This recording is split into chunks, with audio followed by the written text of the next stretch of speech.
মাথাভাঙা বিধানসভা 25শে মার্চ 2026 বুধবার। মাথাভাঙা 2 নং ব্লকের খট্টিমারি অঞ্চলের 168 নম্বর বুথে জোর কদমে বিজেপির ভোট প্রচার অনুষ্ঠিত হল।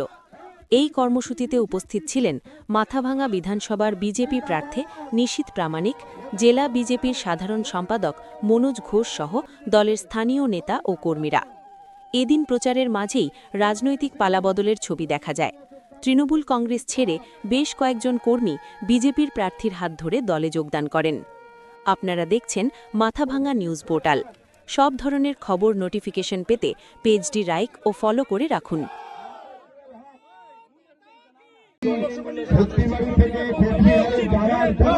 তারা যোগদান করলেন রাষ্ট্রবাদী সংখ্যালঘু বাসনা সেন, এইমাত্র যোগদান করলেন বাসনা সেন। বাসনা সেন, মিঠু আলী এবারে যোগদান করছেন। মিঠু আলী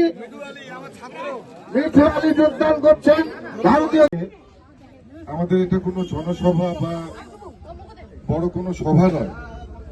আজকে আপনাদের আহ্বানে আমরা এখানে এসেছি আমাদের নির্বাচনী প্রচারে। কিন্তু নির্বাচনী প্রচারে এসে আপনারা যেভাবে আমাদের উপর বিশ্বাস রেখে কাতারে কাতারে এখানকার আমার যুব ভাইয়েরা যোগদান করেছেন, মায়েরা যোগদান করেছেন, এবং বিশেষ করে রাষ্ট্রবাদী সংখ্যালঘু মুসলিম ভাইয়েরা এর মধ্যে বিভাজন করেছে। কিন্তু কর্মসংস্থানের নামে কিছু দেয়নি, সম্মানের নামে কিছু দেয়নি, শিক্ষার নামে এখানে শুধুমাত্রই ভিক্ষা দিয়েছে।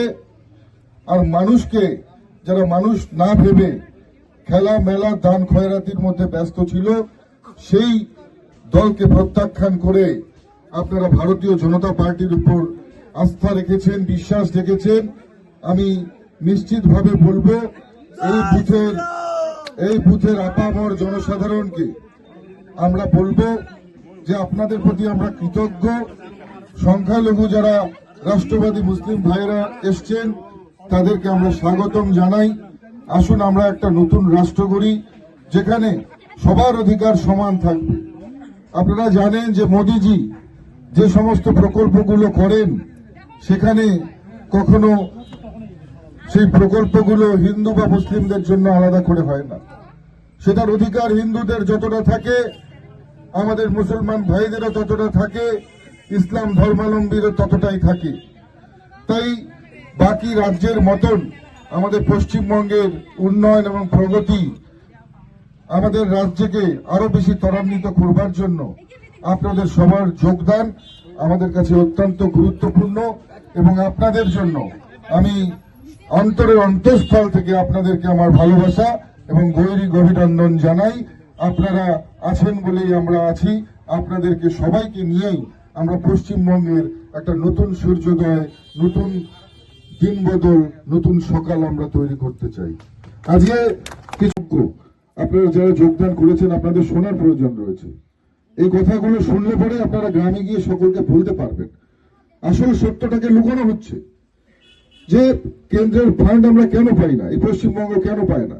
এর কারণ কেন্দ্রকে রাজ্যের যে হিসেব, যে ইউটিলিটি লেটার যেটা দেওয়া উচিত সেটা কিন্তু দেয়নি। যে কারণেই কেন্দ্রের থেকে বাকি ফান্ডও পাচ্ছে না। এবার যখনই ডাবল ইঞ্জিনের সরকার তৈরি হবে, রাজ্যে যখন বিজেপি সরকার এবং কেন্দ্রে যখন বিজেপি সরকার থাকবে, যে বকেয়া যত ফান্ড রয়েছে সেই ফান্ড রিলিজ হয়ে যাবে এবং পাশাপাশি গ্রাম পঞ্চায়েতগুলো প্রচুর ডেভেলপমেন্ট করতে পারবে।